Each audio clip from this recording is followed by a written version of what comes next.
अस्सलाम वालेकुम my YouTube family, कैसे हैं आप सब। उम्मीद करती हूँ आप सब बिल्कुल ठीक होंगे। अल्लाह पाक आप सबको अपने हिफ्ज़ अमान में रखे, आमीन। बादाम शरबत के लिए हम जेली रेडी कर रहे हैं। 1 कप हमने पानी लिया, उसमें 1 पैकेट जेली का डाल देंगे और अच्छी तरह से जेली को मिक्स कर लेंगे। दूध हमने 2 kg लिया था। शुगर आप लोग अपने टेस्ट के मुताबिक ऐड कर लें। दूध में बॉयल आने के बाद हमने चीनी ऐड किया था। अब हम दोनों चीज़ों को अच्छी तरह से मिक्स कर लेंगे और इन्हें ठंडा करने के लिए रख देंगे। दूध को हमने रूम टेम्परेचर पर ठंडा कर लिया था। उसके बाद हम इसमें लाल शरबत ऐड करेंगे। लाल शरबत आप लोग कोई सा भी ऐड कर सकते हैं जो आप लोगों को पसंद हो। 3 टेबल स्पून दूध मलंगा को हमने थोड़े से पानी में भिगो दिया था। जब ये अच्छी तरह से फूल गए तो हमने इन्हें शरबत में ऐड कर दिया।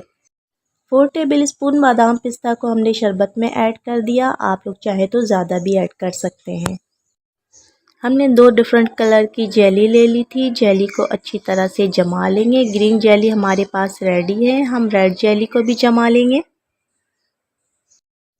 आप लोग चाहें तो किसी भी कलर की और किसी भी किस्म की जेली यूज़ कर सकते हैं। जेली इसलिए डाला क्योंकि बच्चों को जेली बहुत ज़्यादा पसंद होती है और ये तो वैसे ही गर्मियों की रिफ़्रेशिंग ड्रिंक है, तो बच्चे बहुत ज़्यादा इंजॉय करेंगे। गर्मियों की ये रिफ़्रेशिंग ड्रिंक आप लोगों को ज़रूर पसंद आएगी क्योंकि ये काफ़ी ज़्यादा हेल्दी भी है और बच्चे भी काफ़ी ज़्यादा इंजॉय करेंगे। आई होप आज की वीडियो आप लोगों को ज़रूर पसंद आएगी। अगर वीडियो अच्छी लगे तो please like, share and subscribe.